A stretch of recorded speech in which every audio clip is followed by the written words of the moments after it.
여의도 사사건건입니다. 수요일에 나오는 두 분, 최수영, 김상일 시사평론가가 함께하겠습니다. 안녕하세요. 안녕하세요. 반갑습니다. 대선 주자급끼리 맞붙어서 가장 큰 관심 지역구 중에 한 곳이죠. 인천 계양을 TV토론회가 뜨거운 이슈가 되고 있습니다. 이른바 명룡대전의 불꽃 튀는 토론회 주요 장면 준비해봤습니다.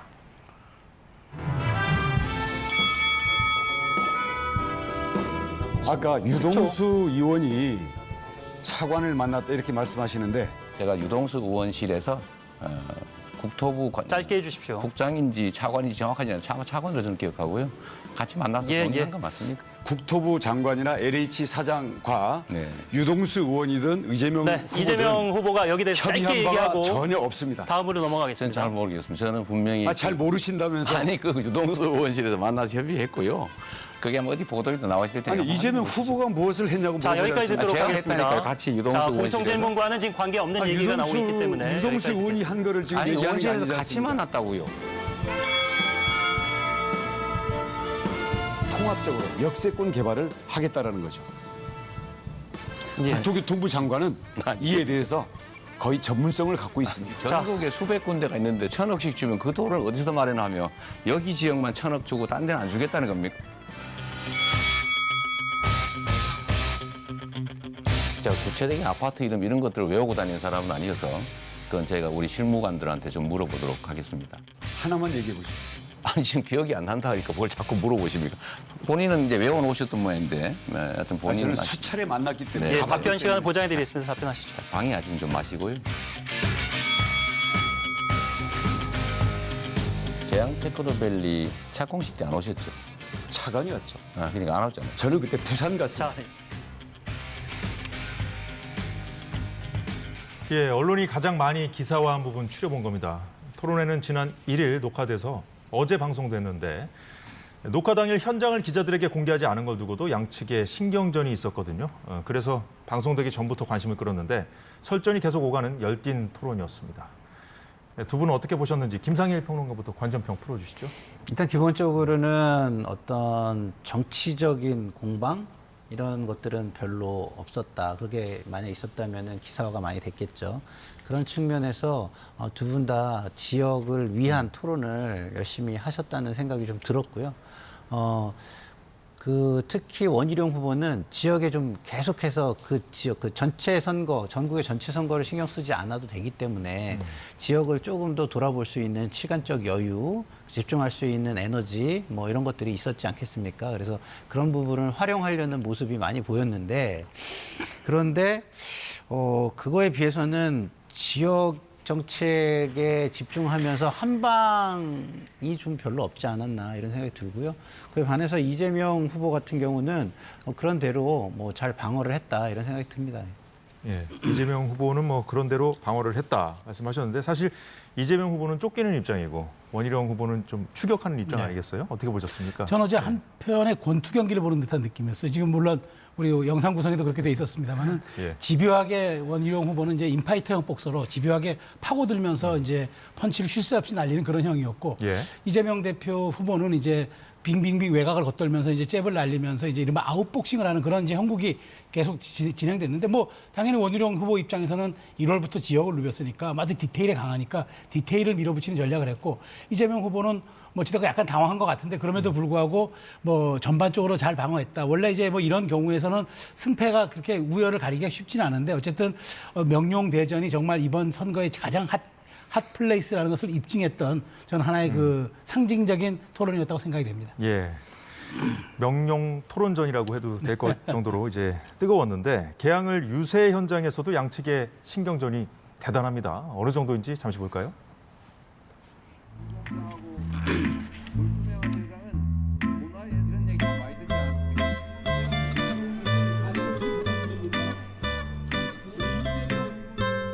권력이 아닙니다. 공정과 30년입니다. 국회의원은 일꾼이 되어야 됩니다. 해야 됩니다. 여러분 좀 들어주세요. 여러분 좀 들어주세요. 위해서는 좀 들어주십시오. 국회의원은 큰 권력이 아니잖아요. 일꾼이잖아요. 일을 해야죠. 여러분 조금만 기다려주세요. 저게 저들의 품격입니다. 예, 최수영 네, 평론가. 네. 갈수록 좀 예민해지는 것 같기도 하고요. 어떻게 보셨습니까? 저는 이제 여기에 굉장히 이게 상징하는 그 함의가 큰다고 생각하는 게 뭐가 있냐면 지금 어쨌든 정권 심판론이 전국의 기저로 흐르고 있다라는 이제 평가들이 많지 않습니까? 그러다 보니까 여당 입장에서는 지금 정권 심판론의 기제를 누그러뜨리려고 하고 있고 민주당은 뭐 자신들의 지지로 얻은 것은 아니지만 어쨌든 정권 심판론에 기대어서 전국적으로 지금 대승과 압승을 기대하고 있는데 문제는 전국 단위 선거에서는 그러면 민주당이 이긴다 치더라도 만일 개항을 해서 이재명 대표가 진다면은 낙선한다면 저거는 이재명 대표의 민주당을 이른바 사당화를 심판한 거죠. 그러면 정치 심판이 저기서 먹힌 겁니다. 그러니까 전국적으로 국민들이 전국 단위 선거는 국민의힘을 심판함으로써 그 징계를 한다 하더라도 개항을 선거에서는 만약 이재명 대표가 진다면 이거는 이재명 대표의 민주당과 사당화를 심판한 것이기 때문에 이렇게 되면 균형이 잡혀지는 것 아니겠습니까? 지금 그런 점에서 이재명 대표의 긴장감이 굉장히 고조되는 것 같고 원희룡 후보는 이런 상황에서 구도를 만들어서 한번 본인이 마지막 역전을 해보자고 굉장히 지금 쉴 새 없이 접근하면서 잔펀치를 날리는데 저는 어찌되었건 지금 개항을은 그 말하자면 아주 큰 단위의 선거가 아니기 때문에 여기에서 지금 집중하는 원희룡 후보의 전략이 먹힌다면 의외의 결과가 나올 수도 있겠다라는 전망을 해봅니다. 전체 선거의 어떤 그 승패와 상관없이 그렇죠. 이재명 대표에게는 매우 중요한 선거 아니겠습니까? 그렇죠. 당대표로서. 예, 예. 네.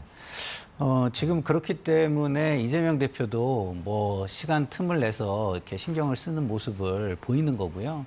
원희룡 그 후보는 기본적으로 이재명 대표가 개항을 올 때를 좀 활용해가지고 이슈화를 시키기 위해서 각종 어떤 도발에 가까운 뭐 이런 행위들을 하는 것 같아요. 유독 에피소드가 많은 거예요. 예. 그러니까 저렇게 유세를 하는데 그 주변을 뺑뺑 돌면서 뭐 화면에 같이 잡히려고 하는 거 이런 거는 저는 그렇게 신사적인 모습은 아니라고 보고 오히려 이재명 대표에게 좀 더 여유 있는 모습을 선사해 줬잖아요. 야, 들어줘라. 저렇게 뭐 한 세 번째 뭐 이렇게 돌고 있는데 저들의 품격이 저뿐이 안 되니 좀 들어줘라. 이렇게 얘기를 했는데 너무 이렇게 하나에 좀 매몰되고 집중하다 보면 오히려 실수가 나올 수 있기 때문에 원희룡 후보는 그냥 그 지역 주민들한테 좀 집중하고 그 상대 후보와 같이 이렇게 뭐 이렇게 뭐랄까 투샷을 만들어서 뭔가 이렇게 이슈화 시키려는 거는 너무 그렇게 집착하지 않았으면 좋겠다 이런 생각이 저는 좀 들어요. 그리고 그 지역 주민들을 믿고 지역 주민들이 원하는 걸 진정성 있게 하다 보면 통하지 않겠습니까? 예, 이재명 대표는 자신의 지역구뿐만 아니라 이 당 대표로서 지원 유세도 다녀야 하는데 재판까지 나가야 해서 어려운 상황이라고 호소하고 있죠. 정말 천금같이 귀한 시간이고 국가의 운명이 달린 선거에 제1야당의 대표로서 이렇게 선거에 집중하지 못하는 상황이 참으로 안타깝습니다. 이 역시도 검찰 독재 정권의 정치 검찰이 수사 기소권을 남용해 가면서 원했던 결과가 아닌가 생각이 됩니다. 참으로 억울하고 안타까운 일이긴 하지만 국민으로서 의무를 다하겠습니다. 예, 결국은 이 발언도 정권 심판론으로 연결이 됐군요. 네. 김상희 평론가. 여당에서는 이 재판을 받아야 하는 그 네, 입장에서 국회의원 됐고 네. 당대표 됐으니 어쨌든 그것도 뭐 부적절하도 그동안 비판을 네, 해왔는데 본인이 선택한 길이니까 감수해야 된다 이렇게 비판하고 있거든요. 네. 네. 그러니까 사실은 저도 국회의원 뭐 출마, 당대표 출마를 전 비판했던 입장입니다. 그 이유는 이것이 뭐 국민을 위해서 출마하는 게 아니라 본인의 사법 리스크를 방어하기 위해서 출마했다는 어떤 오해를 받기 쉽상이기 때문에 저도 비판을 했었고요. 그렇게 저도 비판하는 가운데 저는 또 검찰한테 또 굉장히 실망할 수밖에 없는 것이 예를 들어서 그 수사를 잘 하고 그다음에 공정하게 하고 그래서 이재명 대표의 문제가 뭐라는 거를 아주 차분하고 객관적으로 국민에게 드러내면은 국민의 지지와 신뢰가 따라오지 않겠습니까?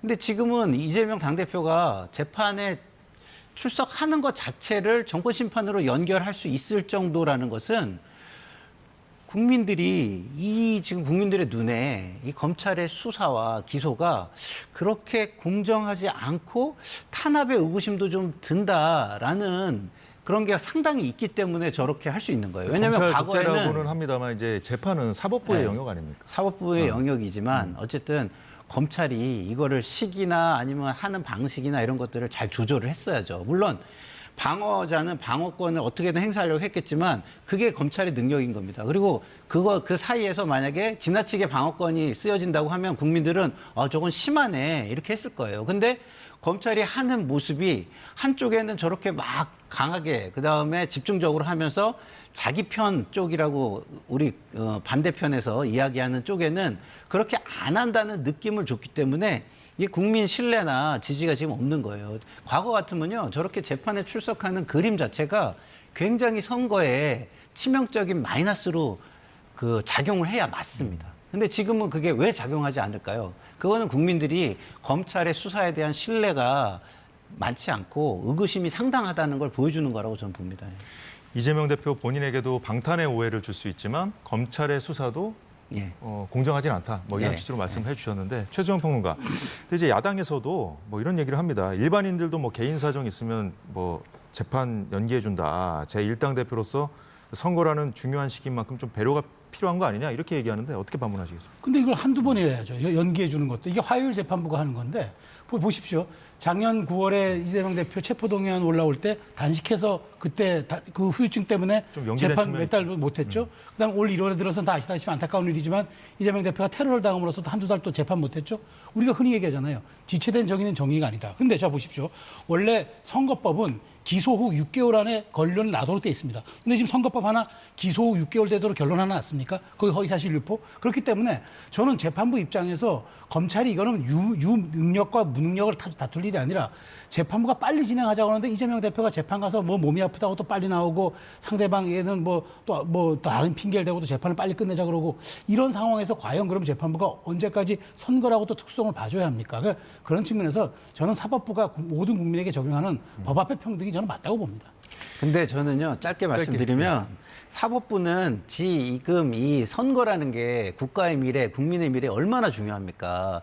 그래서 요 시기만큼은 사법자제라는 게 저는 필요하다고 생각하고요. 그리고 공직선거법에도 보면은 후보라는 신분은 보호받아야 될 특수한 신분입니다. 그래서 그 공직선거법을 존중한다면 요 시기만이 뭐 물론 그동안에 문제가 있었을지 모르지만 요 시기는 사법자제를 하는 것이 저는 맞다고 봅니다. 예, 이제 여권 상황, 야권 상황 살펴보도록 할 건데요. 일단 여권 상황부터 보겠습니다. 여권에서 이제 남은 변수라고 한다면 이제 의정 갈등 이슈를 꼽을 수 있을 것 같습니다. 윤석열 대통령이 집단 행동의 당사자인 전공의들을 만나서 직접 이야기를 듣고 싶다. 대통령실은 늘 열려 있다는 입장을 밝혔는데요. 최수영 평론가께 먼저 여쭤보죠. 정수 조정도 포함해서 논의를 할 테니까 타협안을 좀 가져와 보시라. 이건 뭐 담화를 통해서 대통령이 밝혔던 내용이고 전공의들하고도 뭐 대통령이 직접 만나겠다 한 거 아닙니까? 이제 네. 뭐 총리도 싫다. 대통령이 직접 나와라 이렇게 하니까 이제 이렇게 답을 한 건데 공을 일단 그러면 의료계로 다 넘긴 상황이에요. 그렇죠. 예. 저도 의료계 한번 묻고 싶은 게 대통령께서 그랬잖아요. 통일된 안을 달라. 지금 의협 얘기 다르고 교수협이 다르고 전공이 달라요. 그럼 도대체 누구를 협상 파트너로 해야 합니까? 그런 측면에서 이제 전공의들이 그럼 키맨들이니까 그럼 전공의를 만나보라 해서 대통령께서 조건 없이 만나겠다 했잖아요.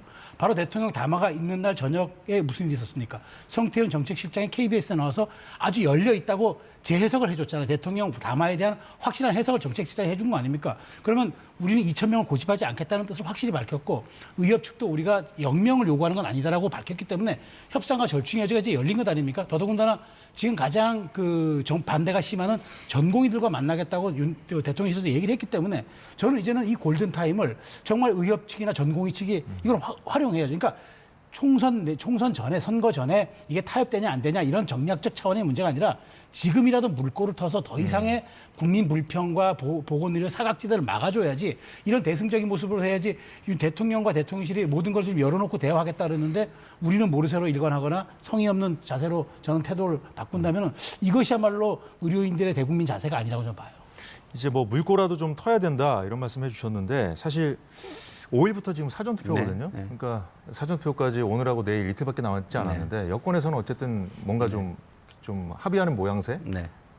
좀 만들기 좀 바라고 있는 상황인데. 그렇죠. 예, 어떻게 보고 계십니까? 그러니까 뭐 선거도 중요하지만요. 선거를 생각한다는 느낌을 또 안 주는 것도 되게 중요해요. 이게 국민을 위해서 한다. 지금은 국민을 위해서 잘잘못을 따질 때가 아니다. 국민을 위해서 할 수 있는 걸 모여서 논의하자. 예. 좀 그게 작은 일이든 큰 일이든 한 번의 해결이든 그 한 발자국씩 해결이든 지금은 국민을 위해서 우리가 우리 이익만을 따질 게 아니라 그리고 정부는 우리의 업적만을 따질 게 아니라 우리가 국민을 위해서 해야 되는 의무가 있다. 정부는 정부로 의무가 있고 의사는 의사들이 국가의 독점적 그 지위를 부여받은 거기 때문에 그 위치에서 환자를 지켜야 되는 의무가 있다. 그래서 그런 부분을 강조하면서 저는 만나야 된다고 보고요. 여기에 만나는 과정에서 누가 더 국민을 위해서 움직이는 것 같으냐는 모습을 보여주는 게 국민의 어떤 지지나 그 어떤 분위기를 확 반전시킬 수 있다라고 저는 국민들이 다 생각해요. 이렇게 보고 주시하시지 있잖아요. 않겠습니까? 그렇죠. 예, 예. 예. 그래서 지금은 해결을 위해서 누가 진정성 있게 모습을 보여주느냐 자체로도 저는 큰 의미를 가질 수가 있다 이런 생각이 듭니다. 예, 국민의힘이 정권 심판이라는 야권의 공세에 맞서고 있다면 더불어민주당은 개별 후보 문제가 계속 불거져서 노심초사하고 있습니다. 먼저 2020년 대학생이던 딸 명의로 사업자 대출을 받아서 서울 강남 아파트를 구입한 경기 안산갑의 양문석 후보. 새마을금고중앙회 검사팀이 사흘째 현장 검사를 하고 있고요. 금융감독원도 오늘 공동검사에 나섰습니다. 이런 가운데 양 후보가 사업자 대출을 받은 뒤 사업 물품을 실제로 샀다며 제출한 증빙 서류에 대출 시점보다 수년 전 폐업한 업체 또는 사업자 등록도 돼 있지 않은 업체명이 적혀 있는 사실을 새마을금고가 포착했다는 보도가 나왔습니다. 김상희 평론가께 먼저 여쭤보죠. 사실 이때가 국민들은 규제에 묶여서 대출 받아서 아파트 그렇죠. 사기 어려운 네. 그런 상황이었잖아요. 맞습니다. 그래서 계속 이게 좀 파장이 이어지고 있는 것 같은데 새마을금고 결과 곧 나오지 않겠어요? 네. 그러니까 말씀하신 대로 국민들이 규제에 묶여서 대출을 제한 받을 때요. 그럼 누가 제한했죠? 당시의 여권. 제가 속해 있는 민주당과 여권이 한 거예요. 근데 거기에 소속된 사람이 그 대출 규제를 피해는 방법을 또 들었고 그걸 찾아서 그 방법으로 대출을 받아서 우리가 하지 말라는 일을 또 본인도 하지 말라고 얘기했던 일을 했다? 그거는요, 국민을 기만하는 거죠. 그런 후보가 앞으로 어떤 얘기를 한다고 국민이 그 말을 신뢰할 수 있겠습니까? 본인이 얘기한 거 그리고 속한 정당에서 중점으로 추진했던 정책을 국민을 속이고 뒤에서 무언가를 한 그 분의 말을 저는요 이것은요 당연히 지금 어떻게든 국민을 이해시킬 수 없다면 사퇴를 하는 게 맞다고 생각하고요. 지금 당도 이걸 개별 후보의 문제라고 얘기를 한다 그러면 저는 그거는요 공당으로서 저는 자격이 없는 말씀이라고 생각해요. 왜냐하면 공직 후보로 냈잖아요. 그냥 저처럼 그냥 당원의 한 명이 아니잖아요.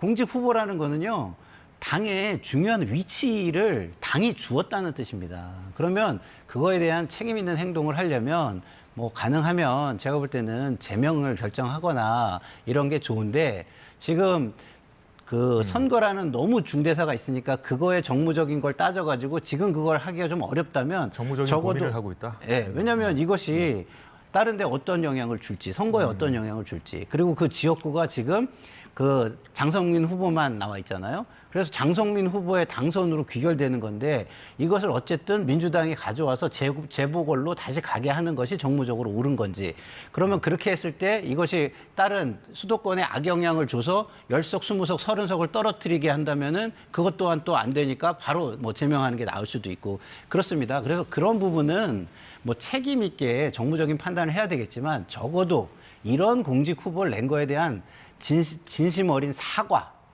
그다음에 국민에게 어떤 죄송스러운 마음을 표현하는 거는 저는 당연히 해야 된다고 봅니다.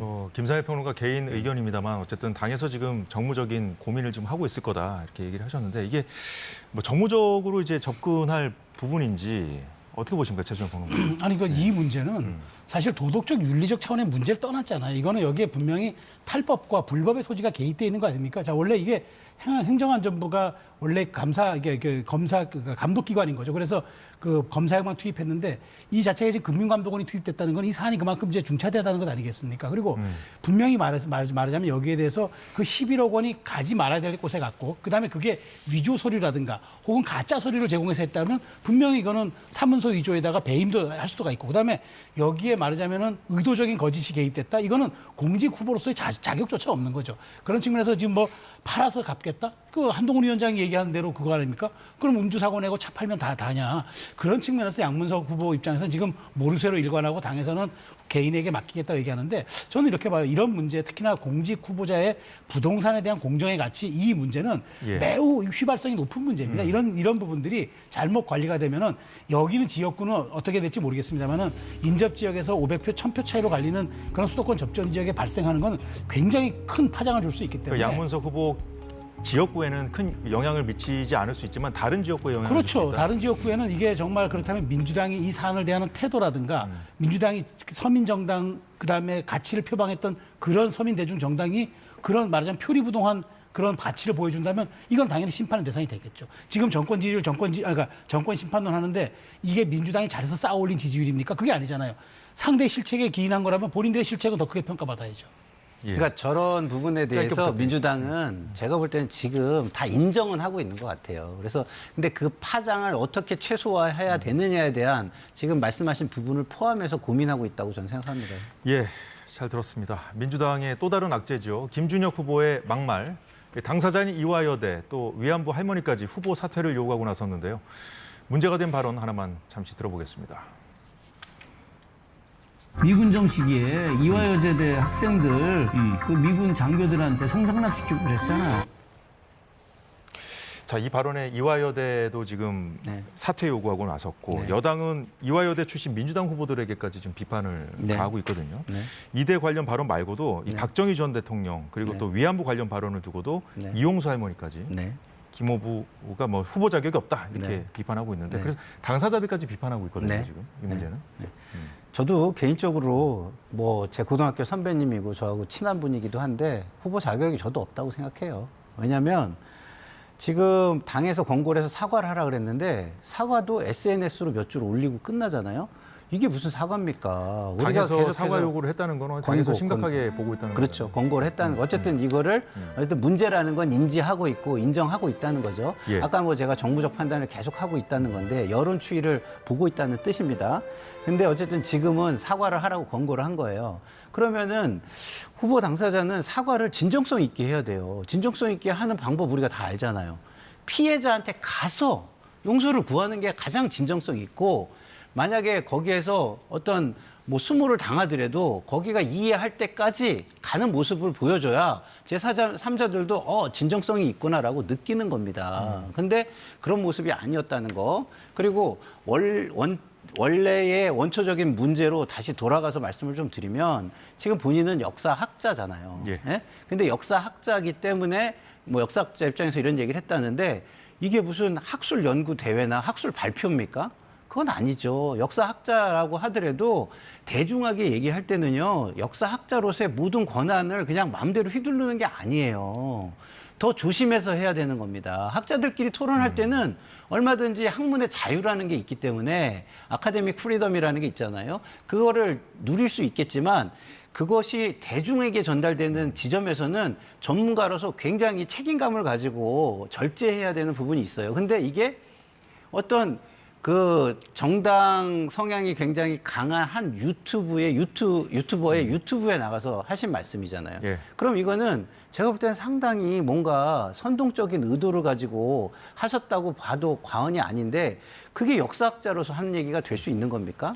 그리고 이거는요, 저희가 볼 때는 당사자들한테는 인격살인이 될 수가 있는 겁니다.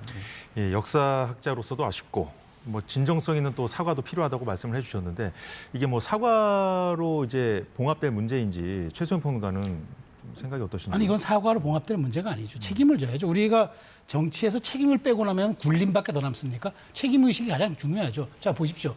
이분이 이제 말씀하신 대로 역사학자입니다. 조선 후기 연구로 박사학위를 받았어요. 그래서 이재명 대표를 정조에 비유함으로써 정말 사람들로부터 눈살도 찌푸리게 했습니다. 그건 100번 양보해서 아부의 영역으로 치더라도 자 보십시오. 원래 역사학자는 구체적인 논증과 사료로 입증을 하는 책임이 있습니다. 그런데 확인되지도 않고 그다음에 문서에서도 일부만 그것도 정확하지 않은 걸 채록해서 그걸 자기 입장으로 얘기하고 역사학자가 팩트로 얘기해야지 소설가처럼 그 허구의 상상력을 발휘하면 되겠습니까? 그리고 그게 모든 사람의 말하자면 명예와 관련돼 있는 거 아닙니까? 우리 현대사와 관련돼 있고 우리 고종 박정희 전 대통령 그다음에 지금 뭐 위안부 할머니들까지 전방위적으로 그러니까 제가 보면 이 민주당의 리스크는 이걸로 끝날 게 아니라 내일 모레 또 다른 게 또 나올 수도 있어요. 그래서 이게 선제적인 말하자면 조치를 해야 할 것 같은데 지금 보니까 아마 남은 일주일 버티면 될 것 같다는 생각으로 지금 버티게 들어간 것도 같습니다만은 소탐 대실일 수 있다는 말씀 먼저 드리고 어찌되었건 이 김준혁 후보가 사과도 이게 뭐 사과도 아니잖아요. 저는 제가 보기에 때밀려 하는 사과가 무슨 사과입니까? 그런 측면에서 지금 민주당은 김준혁과 양문석 후보의 리스크가 지금 굉장히 노심초사하겠지만 저는 무엇이든 한시라도 빠를 때 조치가 인정받는 거다. 그 말씀을 드리겠습니다. 예, 두 분 말씀 잘 들었는데요. 최전방 공격수로 뛰고 있는 한동훈 위원장도 연일 이 민주당 양문석 후보 그리고 김준혁 후보를 비판하고 있습니다. 김준혁이라는 사람이 한 말도 안 되는 쓰레기 같은 막말들을 보셨습니까? 여러분 어린이들한테는 보여주지 마십시오. 건강에 안 좋습니다. 그런데 그게 다 드러나도 미안 그냥 나는 국회의원 할게 라고 선거까지 버티겠다고 합니다. 그게 더불어민주당의 공식적인 입장입니다. 양문석 씨라는 분이 있습니다. 양문석 씨 여러분 오케이입니까? 사기 대출 다 드러나고 서류 조작한 거 다 드러나도 국회의원 하겠다. 오케이입니까? 예, 이 두 문제에 대한 두 분 말씀 쭉 들어봤는데 오늘 한동훈 위원장이 당의 자체 판세 분석 결과라고 하면서 공개한 부분이 있어요. 전국 55곳 판세가 박빙이다. 그중에 한 절반 정도 되겠네요. 수도권이 26곳이다. 자, 이것을 공개한 배경이 좀 궁금하기도 한데요. 자, 김상일 평론가 먼저 여쭤보죠. 이 두 문제, 이 두 후보의 문제가 어떤 막판 그 판세를 좀 엎을 만한 그런 변수가 될 가능성 얼마나 보시는지. 일단은 이것을 어떻게 다루느냐의 자세가 국민 정서를 얼마나 자극하느냐에 저는 달려 있다고 봐요. 국민 정서와 관련된 문제니까. 그렇죠. 예. 그래서 특히나 이 사람들이 이렇게 태어나서 목표로 삼는 거가 뭐 크게 나누면 세 개잖아요. 부, 명예, 권력 이런 거잖아요. 근데 특히나 부와 관련해서는 사람들의 욕망이 굉장히 큰 부분 중에 하나입니다.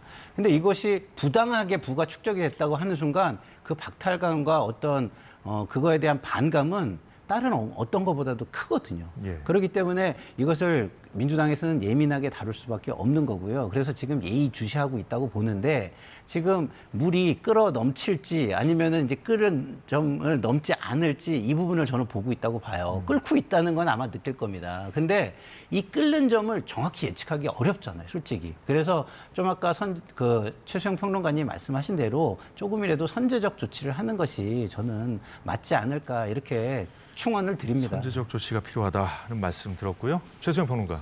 저는 이제 내일부터는 여론조사 공표 금지 기간이잖아요. 예. 그래서 이제 막 지지율에 즉각 반영되거나 이런 거는 우리가 알 수 없을 거예요. 그런데 민심의 저류에 저런 어떤 그 국민의 굉장히 휘발성이 큰 사안, 반감이 큰 사안이 도도히 흐른다면은 제가 아까 말씀드렸지만 민주당이 지금 정권 심판은 하는 게 민주당이 쌓아올린 자체 지지율로서 하는 것이 아니라 상대의 반사이익에 대한 실책이라 그러면 허약하게 짝이 없다는 뜻 아닙니까? 그 허약하게 짝이 없는 모래성 위에 밑에 물이 하나 지나간다고 생각해 보십시오. 바로 모래성 무너집니다. 지금 그런 상황 민심의 저류에 저 문제가 어떻게 도도하게 흐를지 민주당은 잘 생각해야 하고 한동훈 위원장의 저 말들은 그런 거예요. 접전지가 많으니까 우리가 끝까지 최선을 다하고 상대가 여기에서 마지막 조치를 하지 않는다면 우리가 승기를 잡을 수도 있다. 마지막까지 희망의 끈을 놓지 말아라는 그런 메시지 같습니다. 예, 총선 관련 정치 이슈들 봤고요. 지금부터는 키워드로 본 22대 총선 코너 진행하도록 하겠습니다.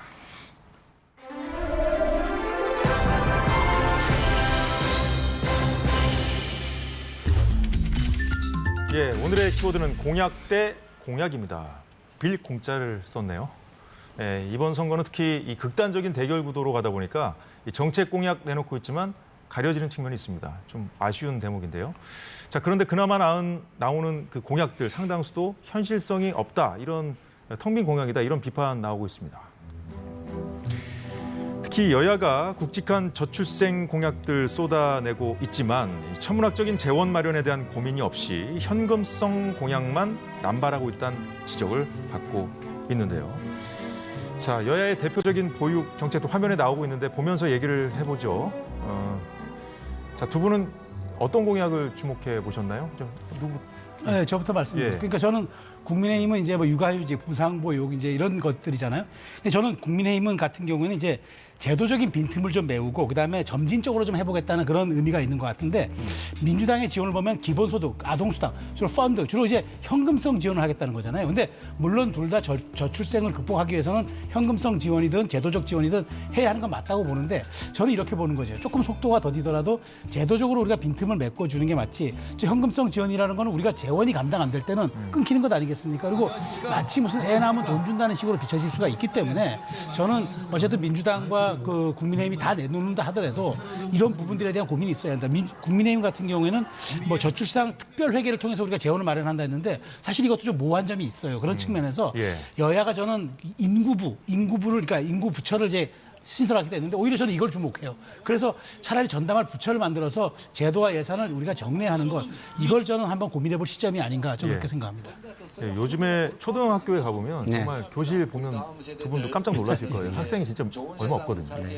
그래서 정말 심각한 문제인데 김상일 평론가 이제 이 지금 최수영 평론가 말씀대로 이건 정말 복잡하고 구조적인 문제이기 때문에 그렇죠. 정말 심각한 인식을 갖고 이제 접근을 해야 되는데 현금성 그런 공약을 내더라도 좀 빈틈을 메우는 이런 느낌으로 가야 되지 않을까 싶은데요. 맞습니다. 예. 그러니까 제가 제 사례를 말씀을 드리면 우리가 이제 돌봄 있잖아요. 돌봄 제도가 그거를 이제 국가에서 지원을 해요. 근데 국가에서 지원을 하는데 이거를 제도적으로 지원을 하다 보니까 어떻게 되냐면 부모가 고객이 아니에요. 국가가 고객인 겁니다. 다시 말해서 국가가 예산을 배정해 놨기 때문에 그것을 하는 돌봄을 하시는 분들은요. 본인들이 하기 싫은 시간에는 안 해요. 그러면은 제가 가장 중요한 시간은 출근 시간대 바쁜 시간 아닙니까? 그때 돌봄을 구할 수가 없습니다. 그러면 차라리 부모한테 주도권을 줘서 현금으로 줘가지고 자기 돈을 보태서라도 그 시간에 쓰는 게 더 나은 거예요. 그래서 저런 현금 지원, 직접 지원이라는 거는 나름의 의미가 굉장히 크고요. 왜냐하면 지금 우리나라의 저출생 관련 그 대책에서 간접 지원이 주를 이루고 직접 지원이 거의 없습니다. 그래서 직접 지원의 비중을 늘려가는 것이 저는 효과를 더 물론 그것만 하면 안 됩니다. 직접 지원과 간접 지원을 같이 해야죠. 왜냐하면 돈이 있어도 믿고 맡길 데가 없으면 의미가 없잖아요. 국가는 믿고 맡길 제도와 기관을 만들어주는 게 중요하고. 그래서 그런 측면이 있을 거예요. 그렇죠. 예, 그래서 현금을 주는 것도 직접 지원도 저는 중요하다고 생각하고 세 번째로는 문화입니다. 문화를 바꿔줘야 돼요. 왜냐하면 지금은 각각의 자기 인생도 굉장히 중요하지 않습니까? 그러니까 그걸 추구하면서도 아이를 기를 수 있는 그런 방식을 해야 되는데 지금 우리는 입양이라든가 뭐 다문화 가족이라든가 이런 거에 대해서는요 굉장히 거부감이 많아요. 근데 그리고 또 그 외부모 가정, 한부모 가정도 그래요. 근데 프랑스 쪽에서 우리한테 권고하는 게 뭡니까? 태어나면 그 자체서부터 그 아이를 지원할 수 있고 그다음에 입양이나 이런 것들도 거부감 없이 할 수 있고 그다음에 혼자서 애를 낳아도 그 사람이 부모 그 자격을 가질 수 있게 모든 거를 열어줘야 된다 이런 얘기를 하는데 우리나라 아직까지 거기까지는 마음이 다 국민들의 마음이 다 열려 있지는 않은 것 같습니다. 가족 구성원 모두를 위한 그런 정책으로 좀 포괄적으로 가야 뭔가 해법이 될 수 있을 것 같다는 말씀 주신 것 같은데 앞서 화면에서 본 그 공약은 민주당 같은 경우에는 민주당이 위성정당이 내놓은 공약까지 포함된 개념이라는 말씀 드리겠습니다. 자, 이거 관련해서 직장인들이 설문조사한 결과가 있는데 이게 좀 눈에 띄어서 저희가 준비해봤습니다. 저출생 문제 해결을 위해서 뭐가 필요할 것 같냐라는 그 질문에 대한 답인데 자동 육아휴직 제도의 도입, 휴직기간 소득 보장, 노동시간 단축도 있네요. 이 답변을 보면 사실 두 분 말씀대로 워낙 이게 좀 해결이 어려운 문제, 복잡한 문제다 보니까 국민들 입장에서도 이제 당장 좀 급한 불이라도 좀 꺼졌으면 좋겠다. 약간 이런 생각을 갖고 계신 게 아닌가 하는 생각이 드는데 최수영 평론가는 어떻게 보십니까? 그렇습니다. 지금 뭐 노동시간 단축 매우 중요한 과제입니다. 저는 이제 제가 좀 지적하고 싶은 건 그겁니다. 저는 복지의 최고의 수준은 저는 고용이라고 봅니다. 그러니까 예. 우리가 아이를 낳아 기르면서 고용에 대한 불안감이 없을 때 비로소 저는 거기에서 이제 말한 저출생 부분이 가장 크게 해결될 거라고 봅니다. 여러 가지 원인 중에 일단 가장 급한 거는 노동 문제다. 그렇죠. 그래서 이제 여기에 대한 불안이 없어야 돼요. 그런 측면에서 예. 저는 이제 정부도 해야 되지만 기업도 해야 된다고 보는 게 왜냐하면 앞으로 결국 저출생이 된다면 기업이 소비자들을 놓치고 있다는 그 소비자들의 시장이 점점 줄어들고 있다는 거 아니겠습니까? 그렇다면 예. 노동시간 단축 같은 경우에 정부의 제도도 제도지만 기업이 호응해 줄 때 비로소 이게 더 만개할 수 있는 것 아닙니까? 거기다가 제가 말씀드린 고용에 대한 문제까지 정부와 기업이 함께 호흡을 맞춰준다면 예. 상승 효과가 나겠죠. 그런 점을 저는 본질로서 강조하고 싶습니다. 사실 아까 말씀하신 대로 정말 여러 가지 문제들이 지금 파생해서 지금 합쳐진 결과 아니겠어요? 맞습니다. 예. 어떻게 그래서 보셨습니까? 설문조사 결과? 가장 중요한 거는 어떤 문화나 제도를 근본적으로 바꾸는 건데요. 시간이 많이 걸리잖아요. 그러면 예. 단기적으로는 이게 심각하다는 걸 국민에게 일단 알려야 되고요. 국민이 그것을 충분히 인지하면은 이민이나 이런 거를 통해서도 단기적으로는 이 부분을 해결할 수 있게 어떤 뭐 문화의 변화 이런 걸 좀 꾀하는 게 저는 맞다고 생각합니다. 예, 오늘 여의도는 여기까지 하도록 하겠습니까? 최수영, 김상일 평론가였습니다. 고맙습니다. 감사합니다.